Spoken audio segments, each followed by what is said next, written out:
ാണ് ക്ഷേമ പെൻഷൻ വാങ്ങുന്ന ആളുകൾക്ക് ആശ്വാസകരമായിട്ടുള്ള ചില അറിയിപ്പുകൾ ഇപ്പോൾ വന്നുകൊണ്ടിരിക്കുകയാണ്. ക്ഷേമ പെൻഷൻ 400 രൂപ കൂട്ടുമെന്ന് 2 ആഴ്ചക്ക് മുമ്പ് സംസ്ഥാനത്തെ വിവിധ പത്രങ്ങൾ റിപ്പോർട്ട് ചെയ്തിരുന്നു. അതിനുള്ള സാധ്യതയുണ്ട് എന്നാണ് പറഞ്ഞിരുന്നത്.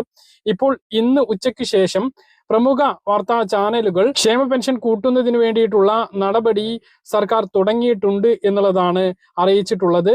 നിങ്ങൾ ഈ കാണുന്നത് ഏഷ്യാനെറ്റ് അതുപോലെ തന്നെ മനോരമ പ്രസിദ്ധീകരിച്ചിട്ടുള്ള കാർട്ടുകളാണ്. 2 ആഴ്ചക്ക് മുമ്പ് ഇവർ ഉൾപ്പെടെയുള്ള പ്രമുഖ മാധ്യമങ്ങൾ റിപ്പോർട്ട് ചെയ്തത് 400 രൂപ വർദ്ധിപ്പിച്ചുകൊണ്ട് 2000-ലേക്ക് എത്തിക്കും എന്നായിരുന്നു പറഞ്ഞിരുന്നത്. പിന്നീട് ധനമന്ത്രിയുടെ ഭാഗത്തു നിന്നുള്ള റിപ്പോർട്ടുകൾ വന്നതായിട്ടുള്ള വാർത്തകൾ വന്നു. അതായത് ധനമന്ത്രി ഇപ്പോഴത്തെ സാമ്പത്തിക പ്രതിസന്ധി കാരണം ക്ഷേമ പെൻഷൻ കൂട്ടില്ല, പഞ്ചായത്ത് ഇലക്ഷന് മുമ്പ് വർദ്ധിപ്പിക്കില്ല, ഉള്ളത് കുടിശ്ശികയടക്കം നൽകും എന്നുള്ളതാണ് റിപ്പോർട്ടുകൾ വന്നത്.